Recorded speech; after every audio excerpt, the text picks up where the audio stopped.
દાહોદ પાંડવ વનમાં લૂંટ કરનાર ગેંગ ઝડપાઈ. સીસીટીવીથી ખુલ્યો ભેદ, 3 આરોપી ઝડપાયા. દાહોદમાં ફરવાલાયક ગણાતા પાંડવ વન વિસ્તારમાં થયેલી લૂંટની ઘટનામાં પોલીસને મોટી સફળતા મળી છે. 2 ઇસમોને ધાર્યું બતાવી ચાંદીના ભોયરા લૂંટી જનાર 3 આરોપીને પોલીસે ઝડપી પાડ્યા છે.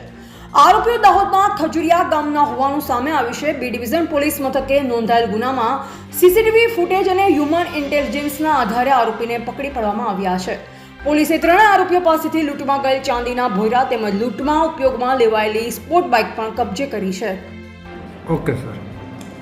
ઘટનાની હકીકત એ પ્રકારની છે કે દાહોદ ટાઉન બી ડિવિઝન પોસ્ટે વિસ્તારમાં જે હેલિપેડ વિસ્તાર છે, પાંડવન આસપાસનો વિસ્તાર, ત્યાં ફરિયાદી અને જેના મિત્રો છે એ લોકો ફરવા માટે ગયા હતા.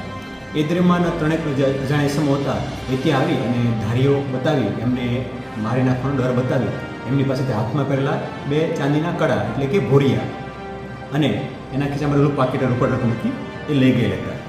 આ ઘટનાની પોલીસને જાણ થતાં તાત્કાલિક દાહોદ ટાઉન બી ડિવિઝનના પોસ્ટેના સ્ટાફ દ્વારા અલગ અલગ ટીમો બનાવી ટેકનિકલ અને હ્યુમન ઇન્ટેલિજન્સ દ્વારા પ્રયત્ન કરી અને સમગ્ર બનાવને ડિટેક્ટ કરવામાં આવેલો છે. અને બનાવની અંદર જે રકમ ગઈ છે તથા બંને ભોરિયા ગયા છે એ સંપૂર્ણ 100% રિકવર કરવામાં આવેલું છે.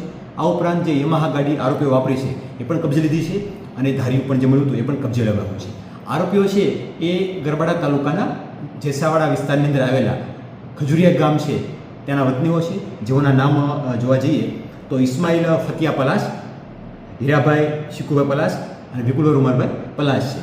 એ 3 લોકોને અટક કરી એમને કોર્ટમાં રજૂ કરી એમાં રિમાન્ડ લેવામાં આવેલા છે અને એમની આગળ જે કાયદેસર કાર્યવાહી છે એ હાથ ધરવામાં આવેલી છે. સર, ઝડપાયેલા આરોપીઓ છે હાલમાં એમનો કોઈ હિસ્ટ્રી હોય એવું જણાવેલ નથી, પરંતુ એ બાબતે વિગતવારની તપાસ ચાલુમાં છે.